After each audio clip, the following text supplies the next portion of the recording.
Бәріңізге сәлем достар, қайырлы күн, менің каналыма қош келдіңіздер. Бүгін сіздермен осындай керемет болып шығатын тосаптардың рецептісімен бөлісетін боламын.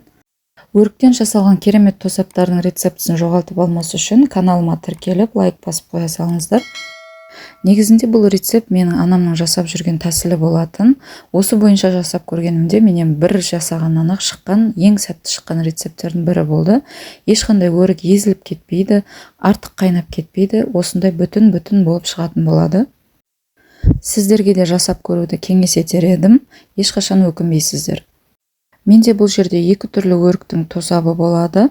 Қыстың қамын жаз ойла демекші, бұл қысқа дайындық болып есептелінеді. Сақталу мерзімі де өте ұзақ.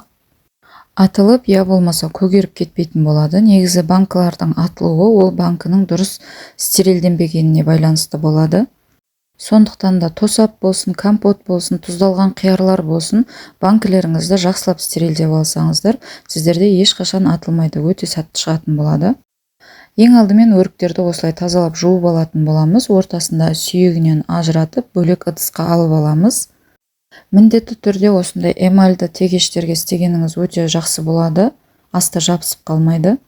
Тазаланып алған өріктердің үстіне шекерін салатын боламыз. Осылай өзінің шырыны шығуы қажет. Шекерді мен 1-1 салдым, яғни сізде 3,5 килограмм өрік шықса, таза салмағы 3,5 килограмм қант салғандарыңыз дұрыс болады. Егер сізде осылай қанты еріп шырыны аз шығатын болса, үстіне 600-700 мл су құйып жіберуді кеңес етемін. Орташа баяулықтағы отта 15 минутқа қайнататын боламыз. Жарты сағатқа суытып алып, қайтадан 15 минутқа қайнатып, дәл осылай 3 рет істеп алатын боламыз.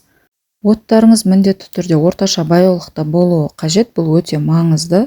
Келесі кезекте банкілерімізді және қақпақтарды стерилдеп алатын боламыз. Маған осындай бұрандалы банкілерге жапқан ыңғайлы болғандықтан осылай стерилдеймін. Дайын болған тосабымызды банкілерге құйып, қақпағын жауып алатын боламыз. Қараңыздар, қандай керемет болып шыққан. Тәттілігін енді сөзбен айтып жеткізу мүмкін емес. Ешқандай езілмеген, ботқа болып қалмаған, күйіп кетпеген. Дәл осылай жасап көрсеңіздер, сіздерде де сәтті шығады. Ең бастысы дайындалу технологиясын есіңізде сақтап алсаңыз болды. Орташа баяулықтағы отта 15 минуттан жарты сағат демалдырып отырып 3 рет қайнатып алатын боламыз.